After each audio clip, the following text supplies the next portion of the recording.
afternoon and welcome to TechNation's Roundtable on Real-Time Location Systems.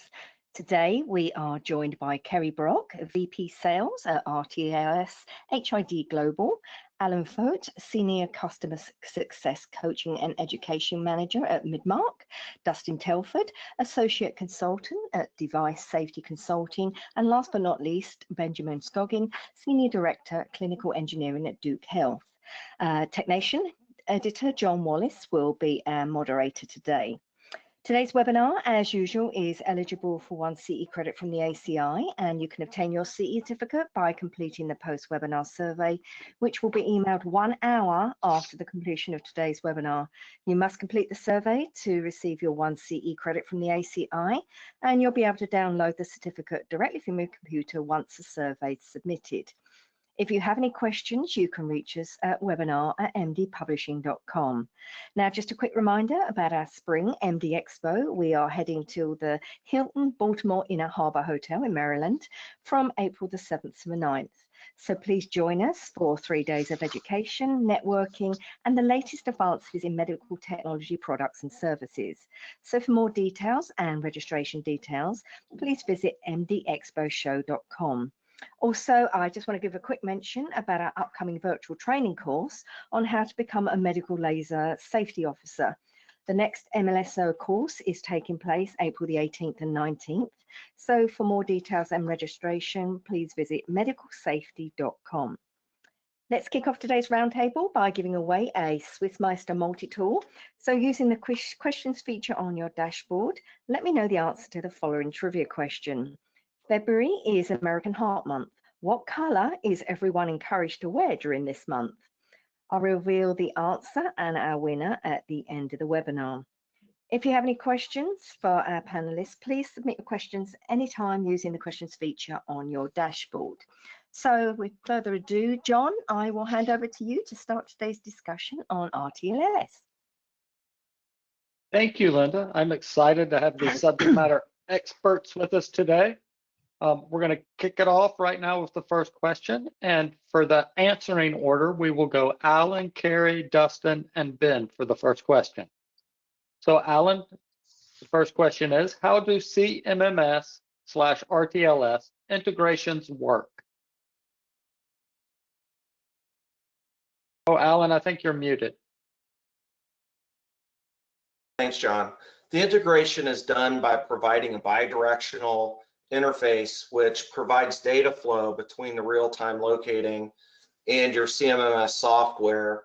The interface improves workflow by helping understand where items are located and when and where you can find them. So it provides location to the CMMS and it provides information back to the real-time location system, allowing biomedical and other staff to quickly locate assets through the system. Thank you very much. Kerry, if you could answer the same question, how do CMMS and RTLS integrations work? I think I'll try to build on what Alan said there. I think I see them as it's essential, in my opinion, that you have an integration between the two systems. So if you think about the RTLS giving you that event information, the location, the status, the movement, if you're looking at utilization and you know, where things might be going and where they've moved to, and then the CMMS is giving you what needs to be done to that asset. So where is it in its preventative maintenance cycle? You know, it's the system of record that ties to that asset. And so I think Alan's mentioned it's bidirectional. It's sending information in typically in both directions. And I think they hand in hand complement each other to give you that smarter hospital and that information that both biomedical and then the users of these assets need. Fantastic. Dustin?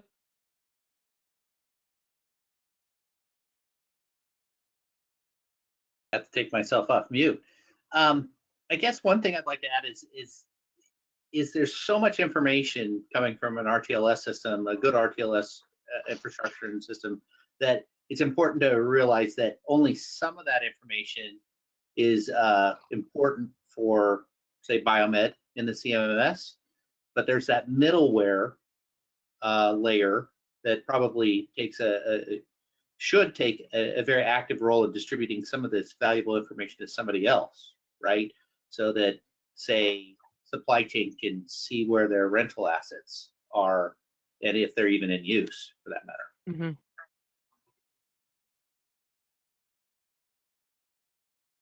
Yeah. And Ben, can you add on to the answers? I agree with what Dustin's saying. You know, the use cases, the CMMS use cases that work well for us, and bidirectional is absolutely ideal.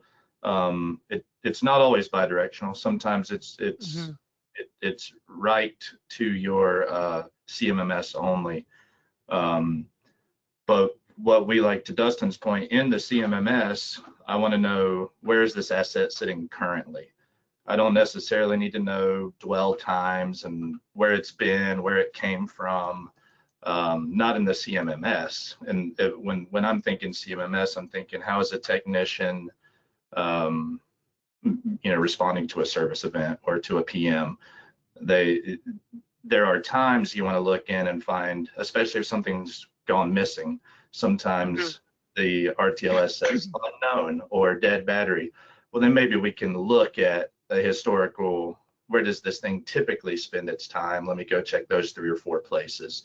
But yeah, you certainly don't want, well, in my opinion, you don't want the CMMS to be 15 additional tables added to it for this RTLS stuff. But it is nice to say RTLS location OR7.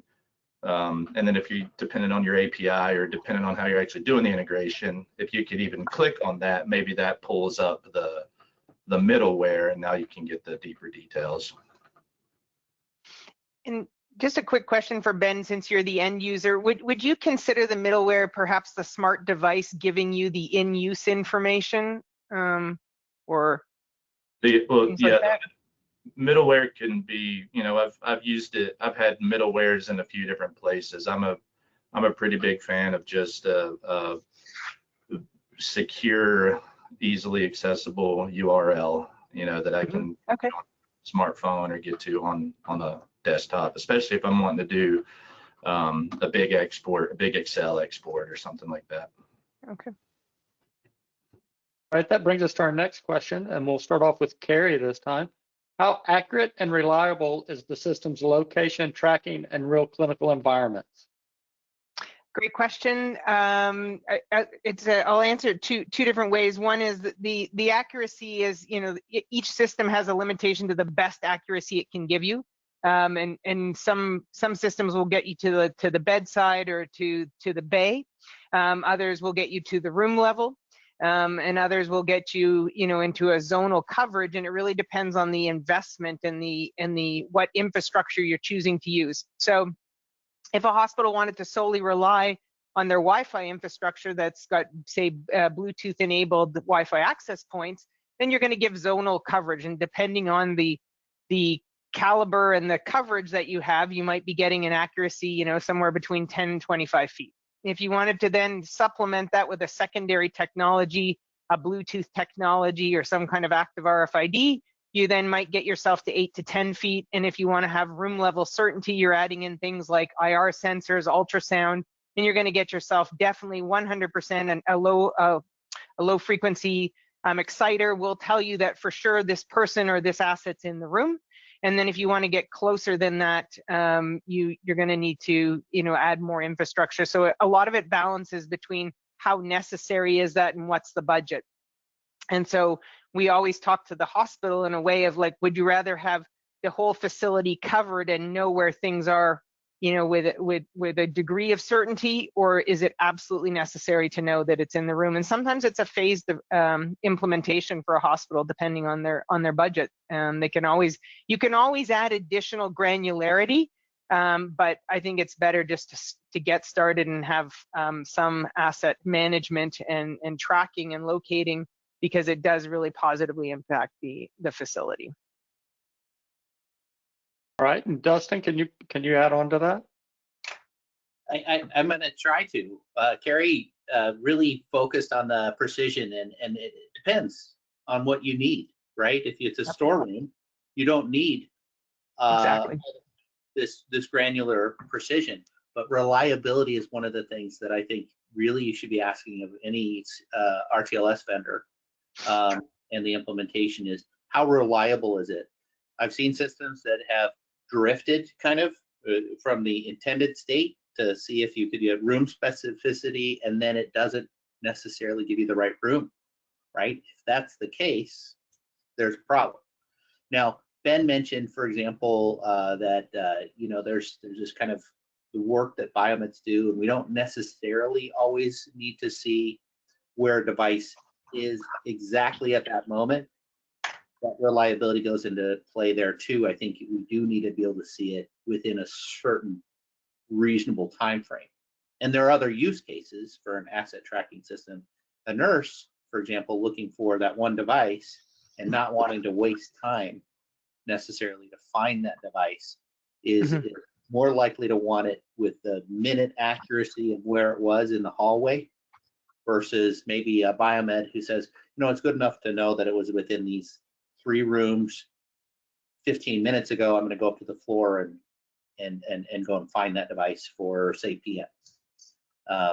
But reliability is one of the key things I think people should ask of their vendors, and that goes with timing and the latency of how long it takes to get updates from the system.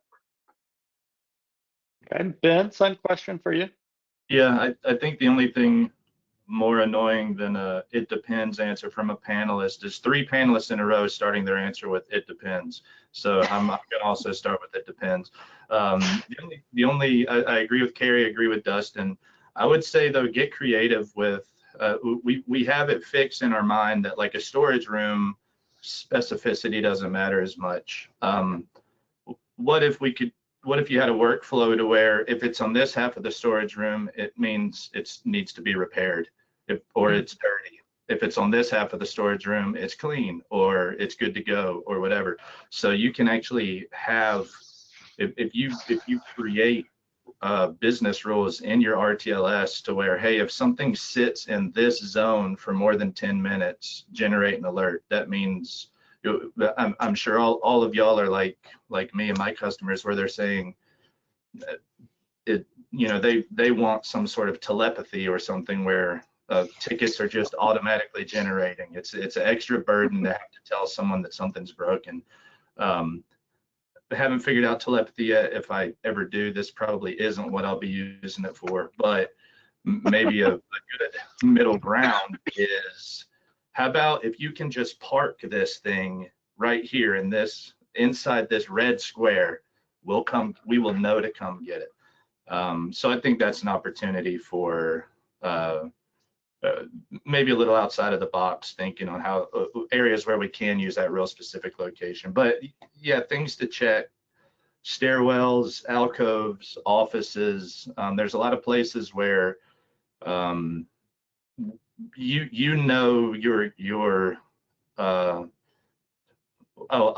be nice and call them storage. I was going to say hoarding areas, but I'll say storage areas, where your unsanctioned storage areas are in your hospitals and your health systems, where people put things.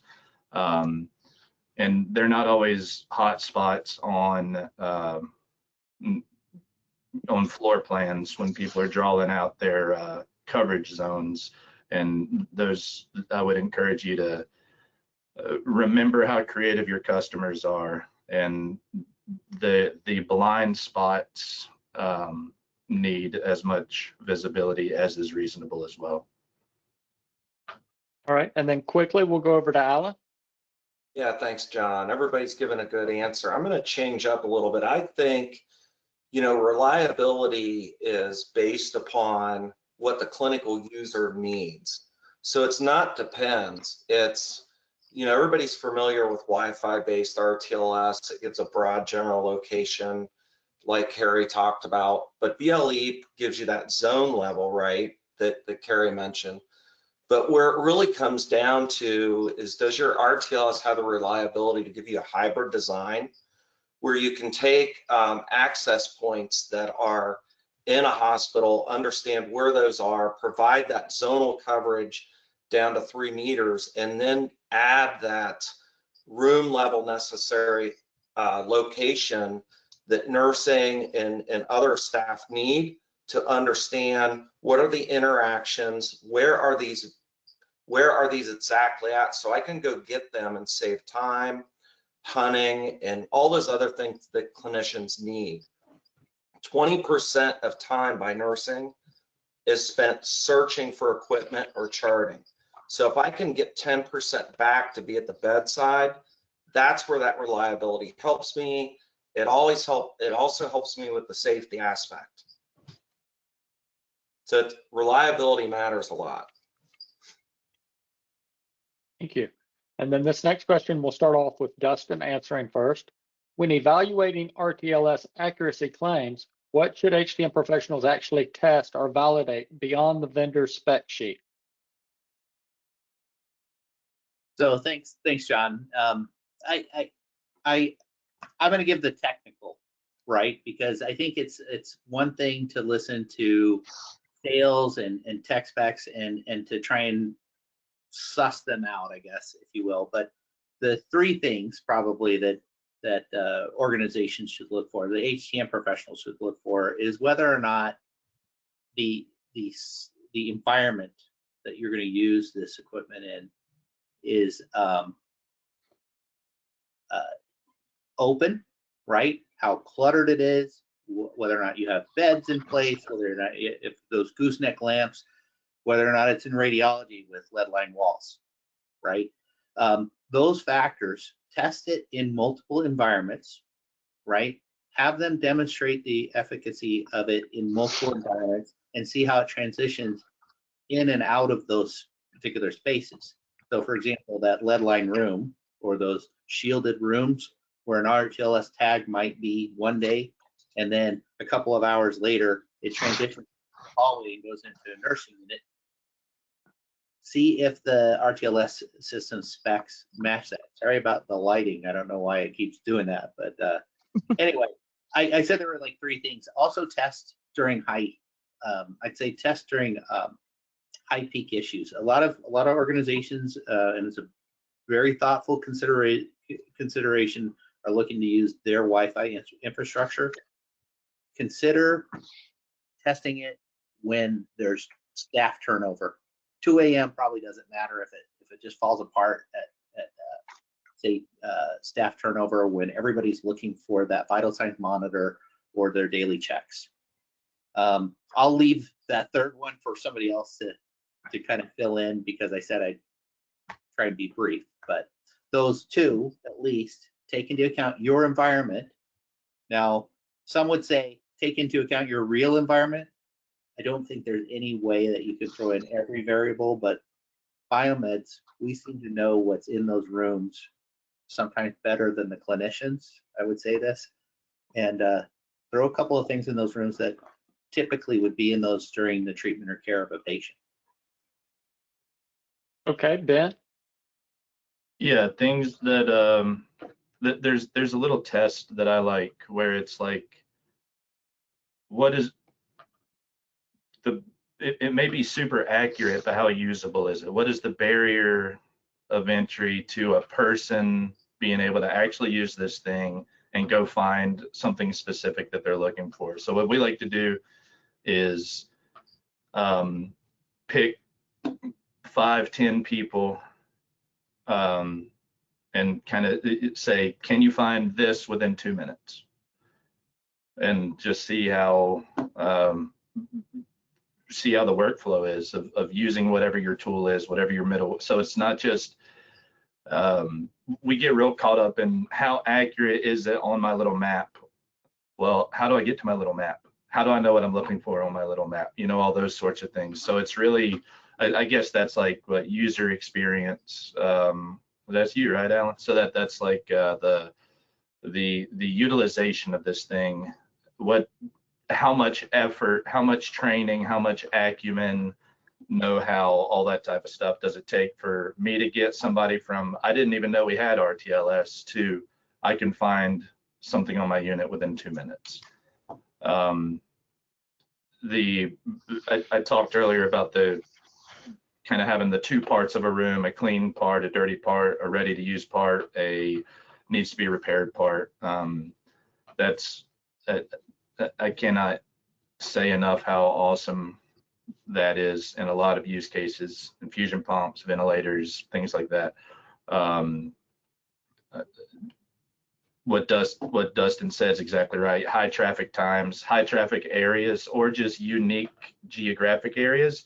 Some of our buildings, you know, one of my buildings, there's a tower that's built kind of like a honeycomb, where there's, you know, unit 1, unit 2, unit 3, and then above that is the next floor is 1, 2, 3, and below that is the floor below is 1, 2, 3, and you can see. You might pick up an asset on a different unit on a different floor because it's just one floor down and just one wall over. And it's just understanding how the latency to update, if you can see the asset history kind of bouncing between the two places, you at least know, hey, it's in one of these two places. If it's waiting for 1 or 2 or 3 minutes in a location before it sends an update, it may just stay on the wrong access point. So all of those are the only things I would add to what Dustin said. Okay, thank you. Alan? Yeah, thanks, John. I'm gonna add on to what Dustin and Ben stated there. I think, first of all, you have to be able to see a demonstration. It needs to be live. You need to be able to request multiple references where you can talk to customers that can actually say that it does what Ben's talking about. I can go to the room, I can find it, I can see it, and it's where it's supposed to be. Because if you can't make those specifications that are articulated by, you know, all the marketing documents are great. But how does this actually work in real time, and how can it actually be used? And can you prove that your specifications are meeting what users need? And the other thing that I would add on to that is you need to consider the different silos. So biomed's one thing. When you're biomed, you really should bring in your other users so you get their input to understand whether those specifications are going to be good enough for them down the road when you scale the system to a hybrid technology or to a staff arrest use case or anything like that, because those silos will bring down the system and kill your return on investment. Okay, thank you. Kerry? All right, so many good points brought up there. I'll try to find one thing that's new. I do think pilot, you know, as good as a reference is, that reference is in their facility and their environment, and that may not match yours. And typically a vendor is going to give you good references, kind of like an employee applying for a job. So I think a pilot and seeing it actually work in your environment and trying it in multiple environments. But what I have seen, my recommendation on pilots is you need some criteria. You need to have multiple stakeholders. There was mention of like the usability for, like, say, the clinical people. Is it easy for, I think Ben mentioned that, is it easy to go in there and you find it on a map or locate the asset quickly? And so when you do a pilot, what are you trying to get out of this pilot, right? Because this system is tied to, you know, patient safety. It should be tied to financial, operational, and compliance factors, right? So that criteria and the people that are going to measure it, how long are you going to measure it for, and what are your expectations? The other thing that I think that hospitals should clarify before this isn't just a nice to have for biomed. This is for the entire facility. This should have a positive impact on the operations of the facility, and it should have a positive impact on patient safety. And it should have the nurses, you know, working at the top of their license. I think Alan mentioned that, you know, as much time at the bedside as possible. So when we look at the system, how quickly does something need to be located? You know, I've seen hospitals saying you got to show me where my asset is in under 2 seconds. And I'm like, who gets to the asset in 2 seconds, right? Is that really necessary? Or, you know, a lot of times assets aren't even moving. It's not like you got to sneak up on them. They're there. It's more like, how reliable is it? And and why is that? And I think setting those realistic expectations, you need to find something in 5 seconds, 10 seconds. When something moves, how quickly does it update? Because that also has impact on the reliability of the system, the accuracy of the system, and the battery life, because that, we're going to talk about batteries. But so I think that criteria from the pilot is really key. And I think that that's one piece where customers ask me, well, how quickly does it update? And I'm like, well, how quickly do you need it to update? Like, what is this, are we in a 1/10 of a second, or, is 15 seconds fine? And those are some things that I think are really key to that. Thank you. The next question, we'll start with Ben. How do biomedical departments get organizational buy-in for RTLS? I think this ties in nicely to what Kerry was just talking about. I don't know if y'all have ever heard of solutions without a problem, but sometimes RTLS is pitched as a solution where there may or may not be a problem. Start with a pain point that a lot of people can agree upon, and a lot of us will share them. Sometimes we may share the list of pain points, but we may not have them in the right priority. PAR levels matter a lot. There's capital utilization. How many shortages have y'all been called about that were really just, well, let's go around the OR and pick everything up out of the floor and put it back in the central distribution, or things like that. But you can also find ways, especially if you're doing room level tracking, can we bake RTLS into some of our rounding? If a system knows that Nurse Dustin walked into this room at 11:02, maybe that saves Dustin a couple of steps from having to log in, and everybody kind of has different rounding protocol, but you can do, can we build in staff duress into these tags to where I can alert security, or, for whatever reason, time spent in a room. If you're doing like tech time studies and you want to know, this was the order, this is what you went in there to do, it took you 14 minutes. It takes these other people 25 minutes. Maybe you've got something you can teach. What's your, notice how I used a positive one there instead of saying you spent too much time in the room. But there's just a ton of data that matters to nurses, that matters to CFOs, that matters to COOs. And I think that we can come to those meetings and say, like, here's some ideas, but I've had more success going to those meetings saying, here are the tools, what problems do you have, and how do these, how would these tools fit into solving those?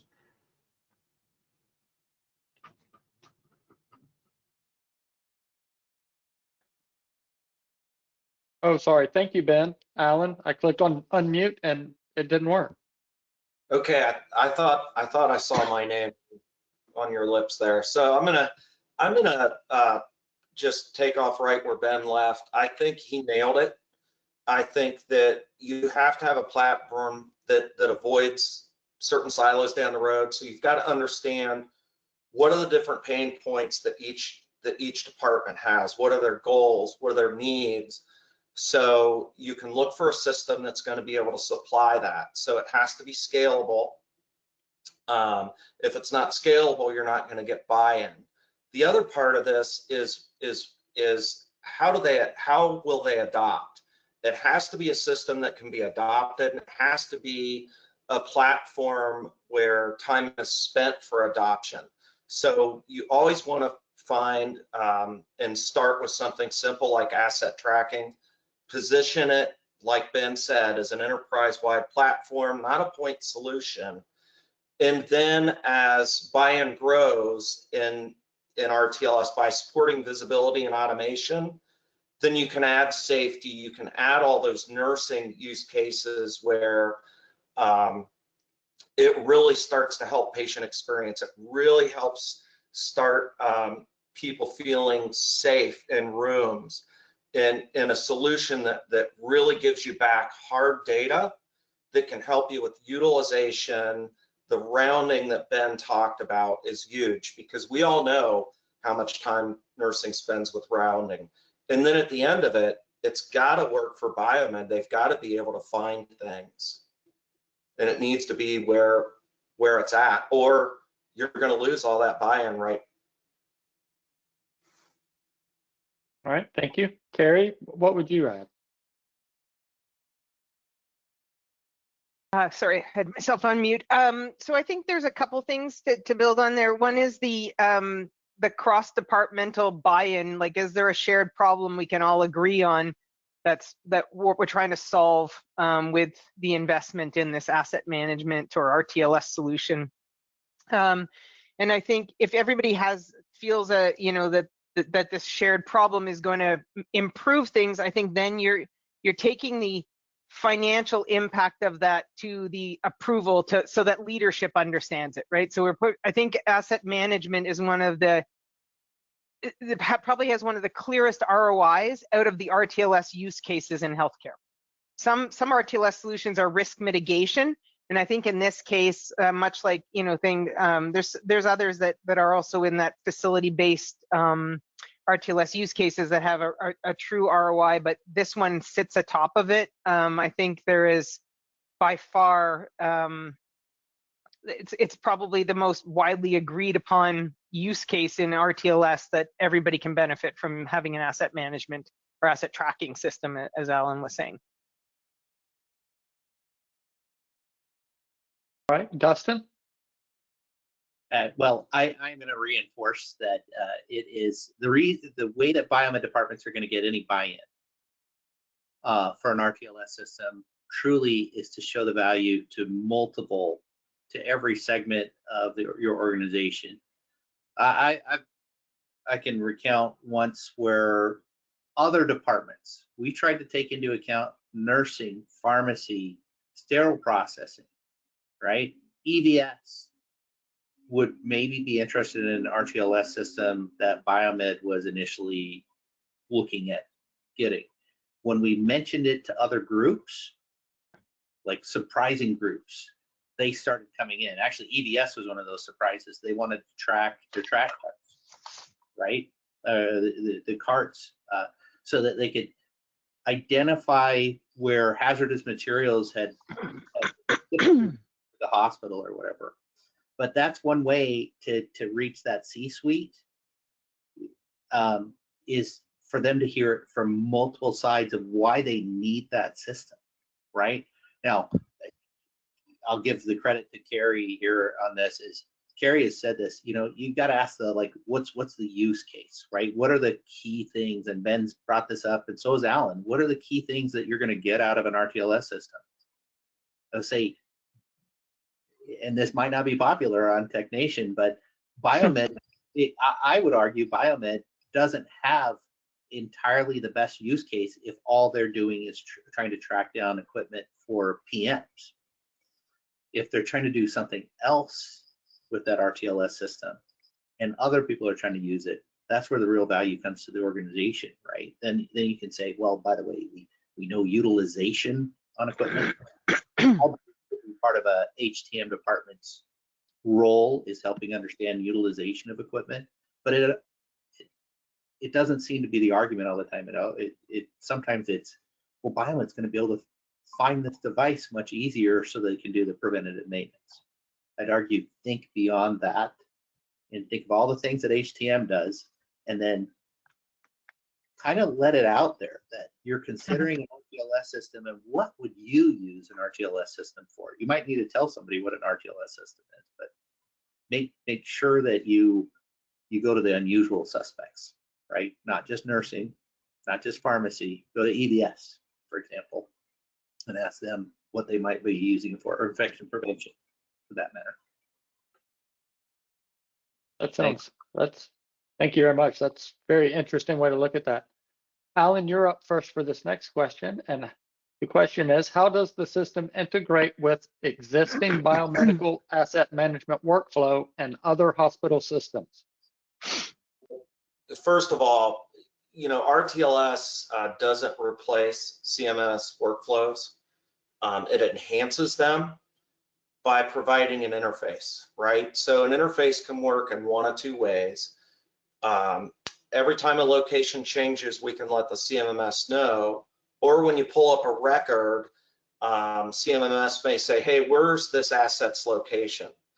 But that's just not the end. A bidirectional flow is also important, right?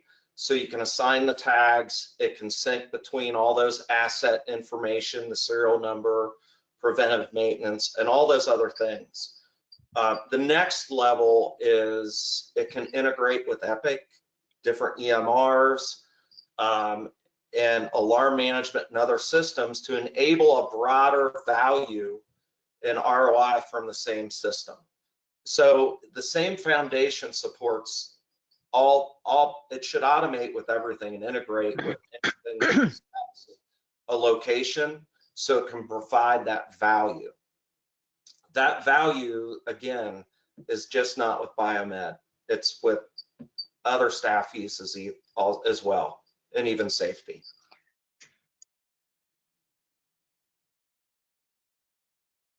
Okay, thank you, Alan. Kerry? I think I'll take this. Your system and your workflow, the location piece, that's kind of table stakes, and I think that's where, you know, we thought about it as, oh, well, we'll locate the asset and that'll solve everything. And then, you know, being able to look at your inventory or manage your rentals, or, you know, where might you need, you know, where you have surges where you need more infrastructure. And some hospitals want to prevent loss and theft. And those are all things that you can do with an RTLS system, and you just have to, again, define what's the you know, the problem we're trying to solve in the hospital. But I think what Ben said about being able to predict, or I can't remember what word he used, but being able to, you know, see the future almost, you know, be able to read the minds. What do I need? Where do I need something in the future? I think that's where AI is going to come into this. Like RTLS is saying, where is this now? Right? But what would be really amazing is, and I think this is going to separate the RTLS vendors because it's still a fragmented market, is that what are we going to be able to do with AI-enabled RTLS, right? Is going to be able to say, like, where will this equipment be needed next? We talked a little bit about rounding, returning the equipment to where it came from, right? Bringing it back. Where will shortages occur? Like predictive information, and having that interface to be able to see that, and where should assets be redistributed to take those spikes, those demand spikes that occur in the facility, right? So is it like, hey, we're seeing that, you know, the emergency department's over, you know, it's at capacity or above capacity. So are we going to need a surge down there of certain pieces of equipment? Is too many things sitting down there? And so I think that's going to be the interesting piece that's going to enhance what biomed is doing, but also enhance what everybody else is doing in other departments. So whoever was saying at the beginning, we need to get all the stakeholders, every department. I think maybe Dustin finished with that piece, was that many more departments than we think of traditionally could be positively impacted by asset management. And so that's where I see, that's where I'm excited to see it go. I don't think we're there yet, but I think that should be the future, and that's going to make a significant difference. And that's a good segue. You mentioned Dustin, and he's up next. Okay, there you go. I don't surprisingly have too much to add to this one, other than it's interesting that Kerry kind of brought up where the RTLS systems seem to be going. One thing that I would say within hospital systems, because much of my career has been spent on the technical and engineering side, is one thing to consider is that RTLS systems in themselves may have tags or some other way to identify the equipment, but there are some RTLS systems out there that allow easier integration from, let's say, the devices that already have something built in, right? From my standpoint, and even an ECRI standpoint, I'm not going to mention who does these things slightly different or whatever, but I think that rule is going to be broken too, right? The rule of there are vendors that have partnered and said we can identify this infusion pump or this EKG because of something that's already built into the system. Ben doesn't need to put a tag on it, right? Because we already know what that is talking. The future of locating those devices is already happening, because it's more and more devices are connectable, right, with the network. So I'll leave it, kind of leave with that thought, that think about your existing devices and your technology in your organization, or what you plan, right? If it's an HTM professional and you hear that IT, or you're working more closely with IT, hopefully, is planning infrastructure developments, and they are planning new applications to monitor cybersecurity, say for example, ask if there's a way to help integrate it in with the value of an RTLS system, because then it's mapped, right? Then you can start using it in these ways that aren't necessarily creative, but you can also get very creative with them. Ben's mentioned a couple of those that I'm going to take away myself, actually. Ben, do you want to add on to that? Yeah, just real quick. The only thing I would add is patient flow. So consider RTLS on beds and things like that when you're thinking about an ED to radiology and patients stacking up in halls or that sort of thing. ED to inpatient, OR to inpatient, whatever it may be. There's a lot of folks, a lot of ops folks that love that data, that know from the time it was ordered to the time the person was in the room, what was the time spent in each of those steps between there? How much were they queued up in a waiting room? How much were they riding down the hall? How much time were they waiting on an elevator? I've seen places change change travel routes based on data from tools like this, saying, hey, it takes 7 minutes longer to get a patient from here to there if we go this route. So even though it's a little bit more steps, from here to here is now this path. So there's I would encourage you to look at baking it into your patient flow work as well. Good deal. So our next question we have, before investing in RTLS infrastructure, what organizational readiness factors should HTM assess beyond just the technology capabilities? Kerry?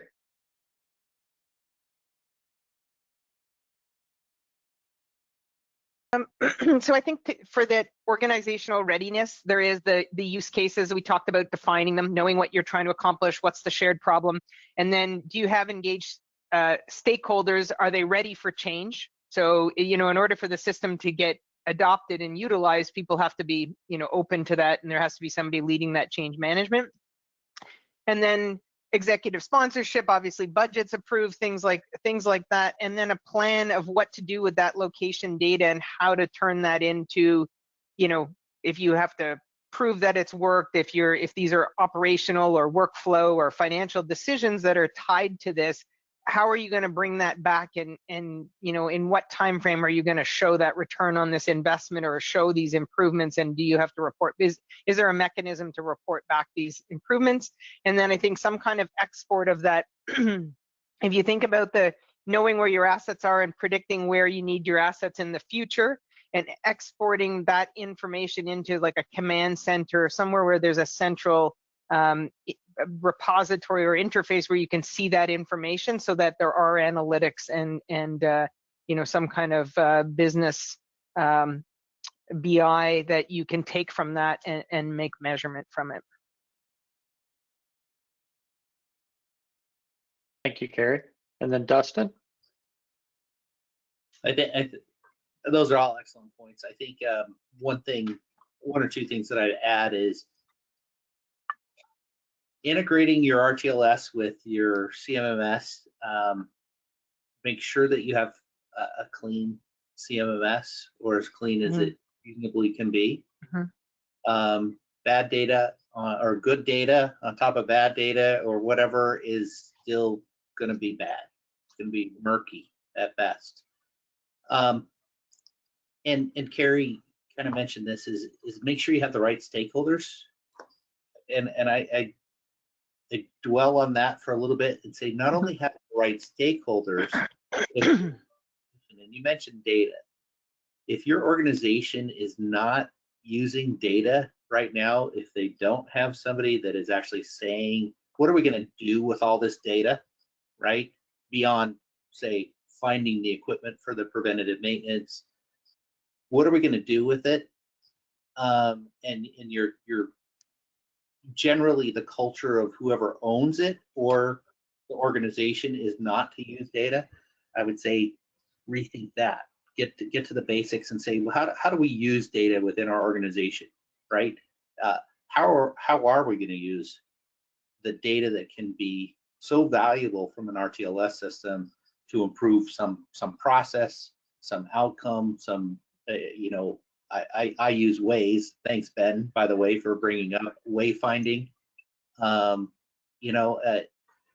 these things can come out of RTLS, but if unfortunately, I've seen a couple of organizations that'll buy an RTLS system and they use it for the first couple of years and then they shut it down. And there are reasons, because they're just not feeling it, right? And they're not able to prove what they thought originally would be this kind of wonder tool.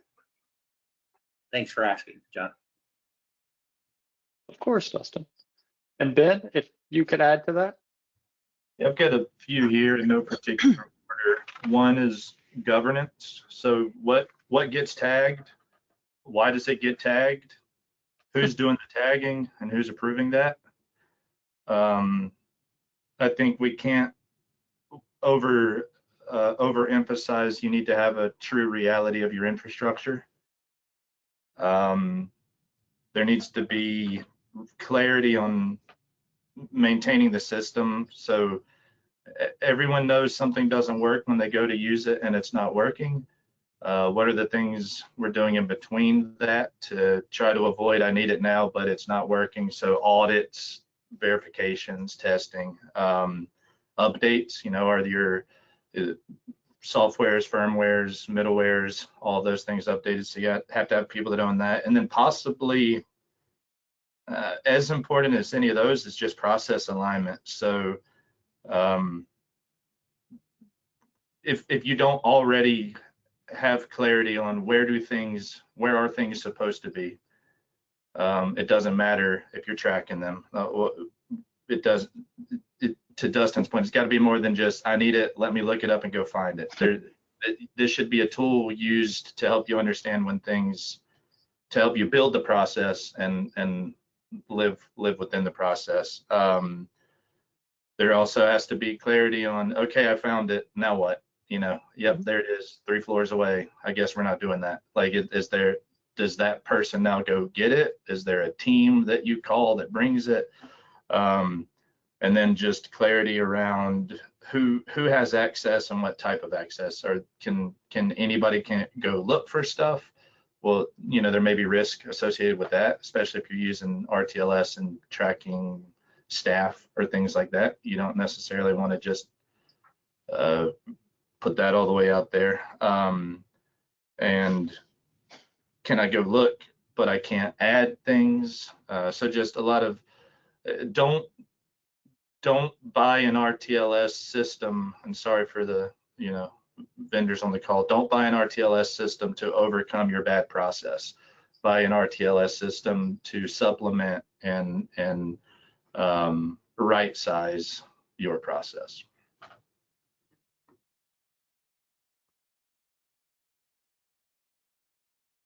Advice for any purchase. And then Alan, over to you. Thanks, John. I want to build on that, Ben. It's just asset. You have to have an alignment on a long-term strategy. RTLS isn't a point-click solution for asset.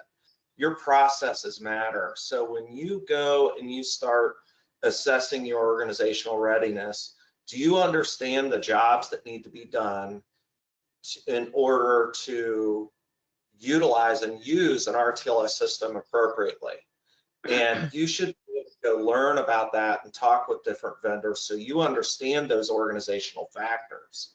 And those factors are people's willingness to adopt what they're going to need to do if they want to use the system, because if they're not, then like Dustin said, a year after they use it, it's going to stop and it's not going to get the ROI. So you have to understand that, and you have to plan for growth without rework and expensive infrastructure retrofits, right? Because that just kills the system. You need to have a system that's scalable, it's expandable, and it fits your long-term strategy for asset and other scalable use cases. Fantastic. So I think we have enough time for one more question if we give some thoughtful, brief answers. So the next question is, how should HTM professionals think about passive versus active tracking technologies when determining what to tag and where? And we'll start with you, Dustin. I didn't know I was up first. I guess I should have. So a couple of things for HTM professionals, try to be brief on this. Passive and active tagging often get confused. Passive, I can tell you, sometimes gets sidelined, and it is a perfectly good solution depending on the use case. Passive tagging, let's say, for example, is a device that doesn't require battery. There's a plus for most HTM departments, right? Or whoever's going to put those batteries in on that device itself, right? Passive tagging can be very good for things that SPD might want to track, such as instruments in a tray, not when they're in the tray, but as they're being processed in sterile processing, et cetera, because they can be cleaned, sterilized, I should say. Now, active can be is certainly a better solution if you're looking for those transition points between areas, or you're looking at the travel down the hallway or the path something took, right? If it's dirty, say with infectious disease or some other soiled content. So the big takeaway is don't discount passive and don't overinflate active. I believe that the right mix is probably the best way to go. And we could have I could have mentioned like the different levels of what passive and active tagging are, and if it's Wi-Fi, BLE, or whatever. We've kind of mentioned this on the call, but I'll say this. A good system or systems to think about are ones that meet the use cases that your organization are looking to implement and that can grow with your future. One other thing Ben mentioned, tracking staff. It's locating staff. Don't say tracking. That'll be way too controversial in any organization.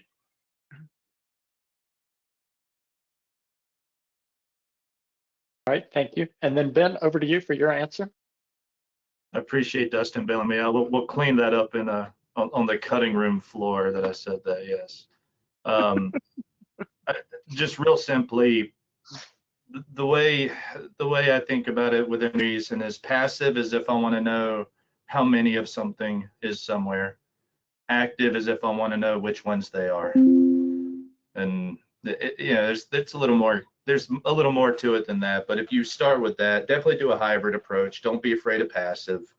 Not everything needs absolute real time as possible documentary of everywhere it's been. Things that do, you want to be able to do that. The things that don't, don't be afraid of passive. All right, thank you, Ben, and then over to you, Alan. Yeah, thanks, John. So I think Ben and Dustin gave a good insight to this. Match technology to your outcomes, and then go from there. Hybrid RTLS delivers very good coverage. It uses active, it uses passive. Passive, I stated a little differently than Ben does. Passive, typically you install devices at choke points and they travel through and those tags are activated. Active works at the exact opposite.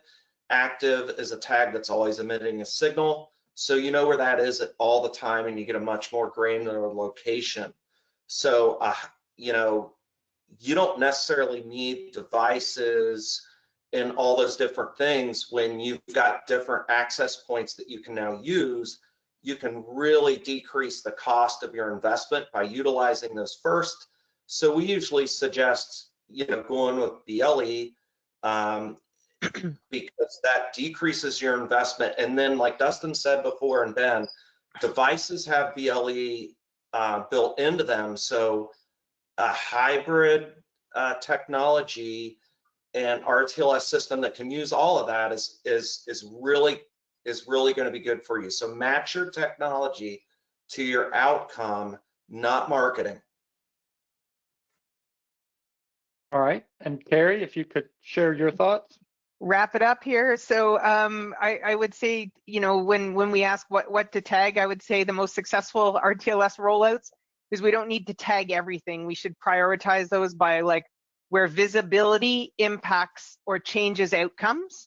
And then I would say we're going with mobile, you know, items or equipment, shared equipment, and critical assets. So 5 questions I would tell a customer to ask themselves are, you know, is this mobile and shared across multiple units? Does staff spend time searching for it? Is there a, you know, is there an impact, you know, without being able to find this device? Does it impact critical care or delay care? So does it have a, you know, negative impact on patient safety? Is this frequently over purchased or rented? And then lastly, I'd say, you know, is it critical from a compliance standpoint or PM? And so if you go through those and if you're saying like, yes, 3 of 5 of those at least hit that particular asset, then I would tag it. And I would build from there. You can always buy more asset tags. You know, that and passive absolutely has a place. I think it always will. So, you know, you might want to track that supply cart, but the consumables on the cart, you know, the cost, you also have to weigh the, you know, the cost of the tag versus the cost of the item. You're not going to put a $50 tag on a $5 item. And so that's another way to look at it. You know, what's the cost effectiveness is it, and what is the form factor of the item you are trying to tag? Because obviously a passive tag or a barcode can be very small. A passive tag can be embedded in a device. You just can't do that with active. So, you know, those are things to take into account. So I think logic, you know, most people will know these things, but just to think about that as a criteria. Biomed will certainly be aware of that, but maybe other departments share that criteria with them in those questions and let them, you know, create answers for themselves. Thank you, Kerry. Thank Welcome. you so much to each of our panelists today for sharing their insights and their expert opinions with us. And thank you to the attendees for their attention. If you'll stay tuned now, Linda's going to tell us about getting RCE credits. Perfect. Thank you so much, John, and thank you all for a really great discussion. Thank you. Thank you for your time too. I'd like to encourage everyone to visit our panelist company websites to find out more about the products and services they provide the industry. So please visit hidglobal.com, midmark.com, ecre.org, and duke.edu. Now, as promised, the answer to today's trivia question is red. So congratulations to our winner, Michael Link. Now, just a quick reminder, you can obtain your CE certificate by completing the post-webinar survey, which will be emailed 1 hour after we finish this webinar. You must complete the survey to receive your 1 CE credit from the ACI, and you'll be able to download the certificate directly from your computer once the survey is submitted. If you have any questions, you can reach us at webinar@mdpublishing.com. Now, if you missed our January roundtables discussion on patient monitors, please visit webinarwednesday.live to view the recording. We'll be back next month with another roundtable discussion on the subject of toolkits, cases and carts. So please visit Webinar Wednesday Live again for more details and complimentary registration. Thank you all once again for your time today, and I hope you will enjoy the rest of your day.